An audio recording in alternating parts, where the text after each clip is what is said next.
Salut à tous, aujourd'hui je vais te parler des émotions. Le but c'est que tu comprennes au mieux c'est quoi les émotions pour que tu puisses agir dessus, en tout cas les gérer et voir danser avec si tu es à l'aise. À la fin de la vidéo, je te donnerai quelques astuces, comment on peut travailler dessus. Je vais essayer de te faire un concentré parce que sinon on aura pour presque 6 heures de vidéo et c'est pas le but que tu t'endormes. Si tu as remarqué aussi que tes émotions jouaient sur tes douleurs, c'est-à-dire les augmenter, tu es aussi au bon endroit. Alors, tu dois te demander, c'est qui ce jeune? Moi, je m'appelle David Demar, je suis kiné-ostéopathe. Mon but, c'est de faire disparaître les douleurs de dos chez les patients qui sont en échec pour qu'ils retrouvent une vie normale.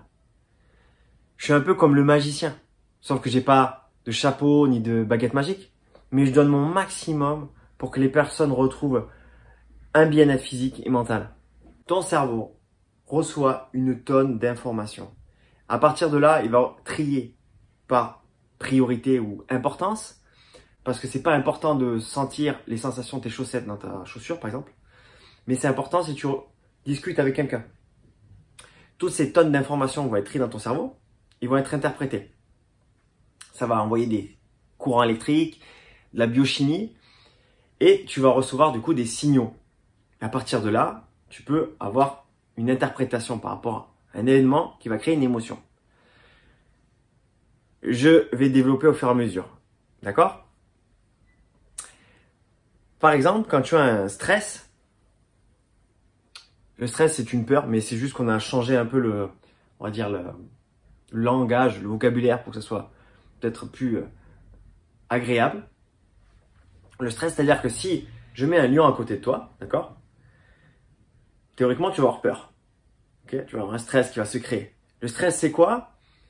C'est tu as ton champ visuel qui va changer pour pouvoir voir plus loin, d'accord? Ton rythme cardiaque va augmenter, ta fréquence cardiaque va augmenter, d'accord? Le sang va se diriger beaucoup plus à la périphérie, c'est-à-dire sur les membres, sur tes bras et tes jambes. Tu auras des contractions musculaires et la transpiration. Ça, c'est le but pour que tu puisses courir ou taper s'il y a un problème ou un danger, comme par exemple ce lion. Donc, quand tu vas te mettre à l'abri du lion, tu vas te protéger, ben, tout ce stress va diminuer, tous les signaux et les informations électriques vont diminuer, donc ta fréquence cardiaque, les contractions musculaires et du coup, petit à petit, va disparaître. Ok? Tu as eu un événement, un fait par un lion, et tu as eu des émotions qui sont créées avec des informations électriques pour que tu puisses survivre et te protéger. Okay? On vit dans une société où on ne veut pas ces émotions, on ne veut pas ces signaux. Malheureusement, une émotion, ça reste un signal, ça reste une information. C'est un peu du même genre si tu es capitaine d'un ferry, d'un bateau de croisière, ok? Et tu as plein de voyants. D'accord? Tu as des voyants verts, des voyants orange et des voyants rouges. Tes émotions, tu en as aussi des vertes, c'est-à-dire la joie, la sérénité.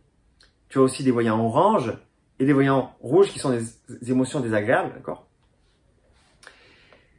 Mais quand tu es un capitaine et que tu vas à une destination, c'est aussi important d'avoir les voyants verts que les voyants rouges.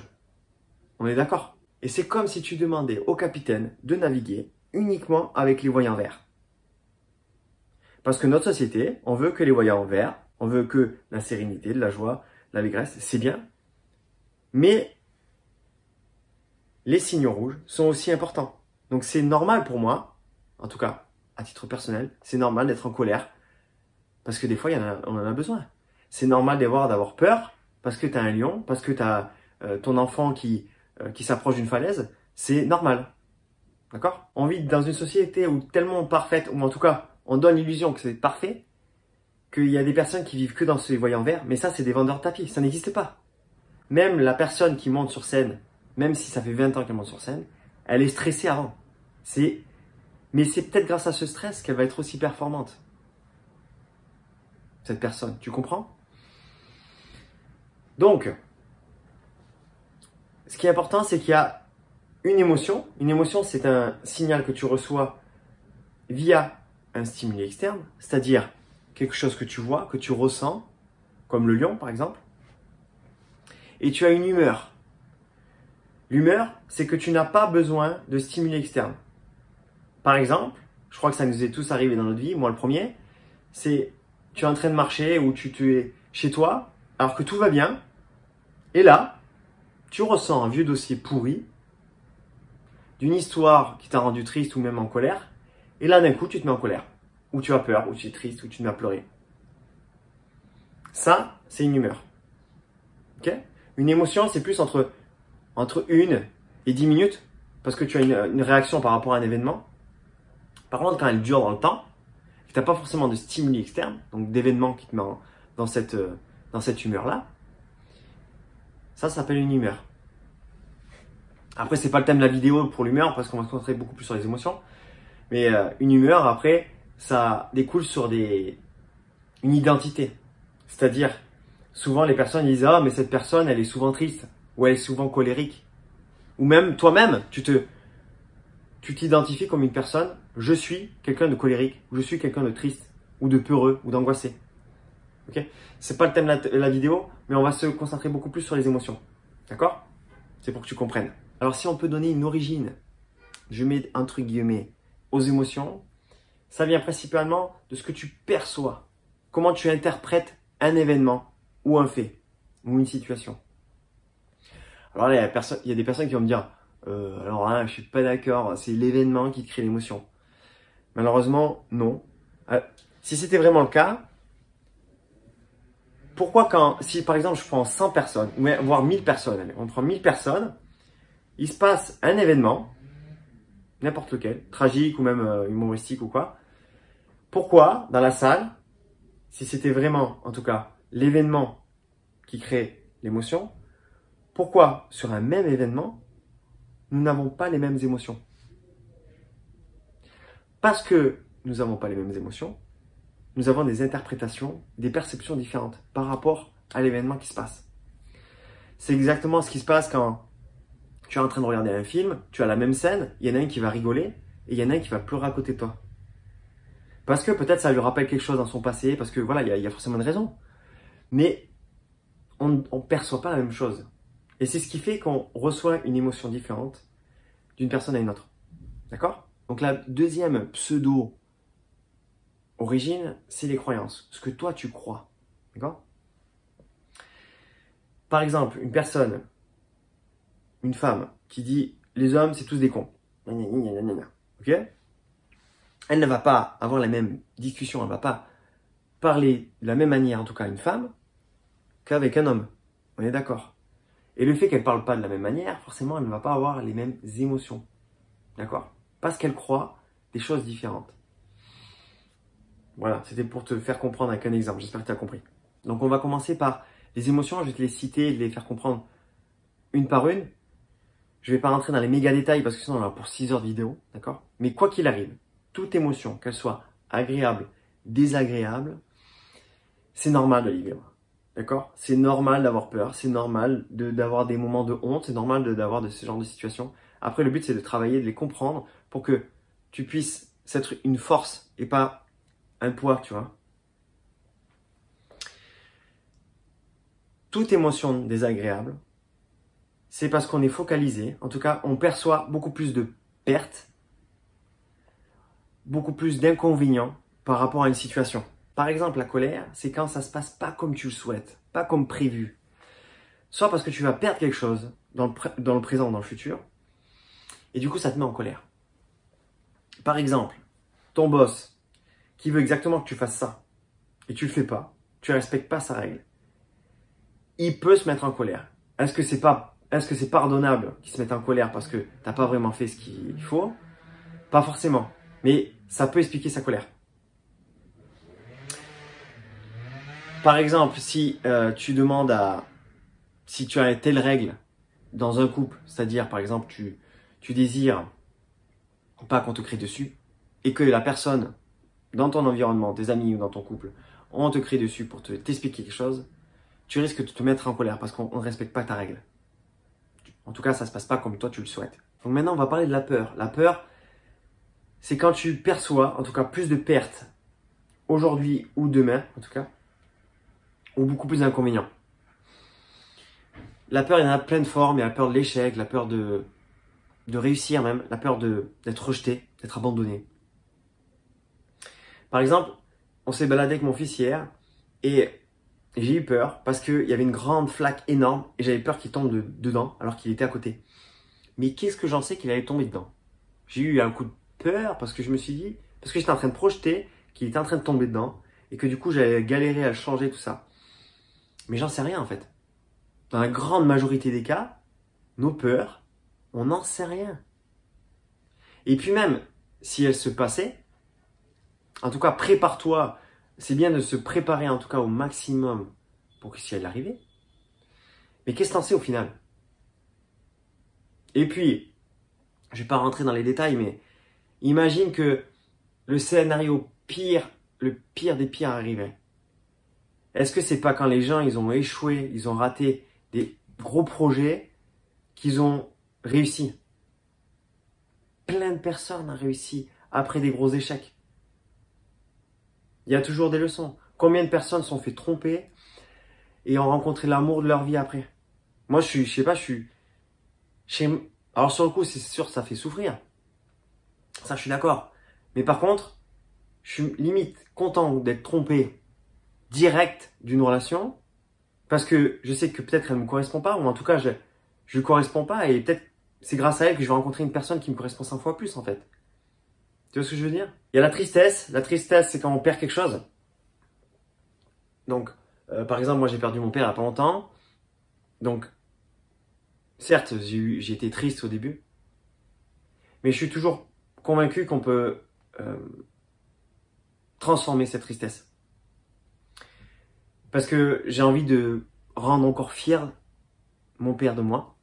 J'ai envie de le rendre fier.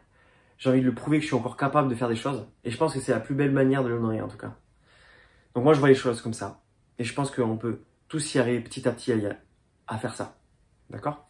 La honte, c'est quand tu perçois en tout cas quelque chose que tu veux avoir une honte dans le futur. Tu projettes quelque chose dans le futur. C'est par exemple, tu as peur de faire caca à Ikea. Mais en soi, tu crois qu'il va se rappeler de toi, même s'il te voit ou il t'entend faire caca, au bout de quelques heures, il est passé à autre chose.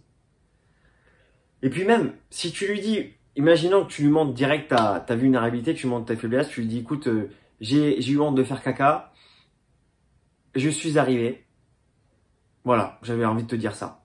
Qu'est-ce que tu veux qu'il te raconte? Je pense que même il va te féliciter, il va t'encourager, il va dire, purée, je suis fier de toi, voilà. Les regrets. Les regrets, c'est quand tu perçois que tu aurais pu faire mieux. Donc tu perçois beaucoup plus de pertes, d'inconvénients. Mais, par exemple, mon père qui était beaucoup dans le regret, aujourd'hui ça fête, hein. Il avait beaucoup de regrets parce qu'il aurait préféré s'occuper beaucoup plus de nous. Parce qu'il a bossé énormément toute sa vie. Mais j'ai envie de dire, qu'est-ce que tu en sais, comme je lui disais, qu'est-ce que tu en sais que ça aurait pas pu être pire si tu t'es occupé de nous? Parce que tu voulais tellement bosser.